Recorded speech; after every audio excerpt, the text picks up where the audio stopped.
Дилбара Турусбек кызы жолдошу Москвада курьер болуп иштеп жатканда Баңгизатты ага таштап коюшкан дейт.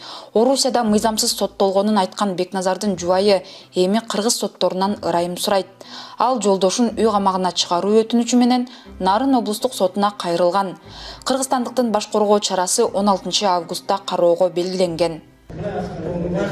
Журналисттерде көрдү, вообще мына эч кандай сөз берилген жок, акыркы сөз так айтылган жок.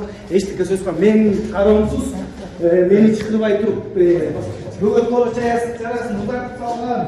Нарын областындын сот өндүрүшүндө биринчи жолу болуп атат мындай окуячы. Негизинен баягы мыйзам чегинде каралат бул. Мыйзам кандай жазылса, мен ойлойм ошол негизде гана чечилет депчи. Бүгүнкү отурумда бул УКМК тергеген бул иштичи.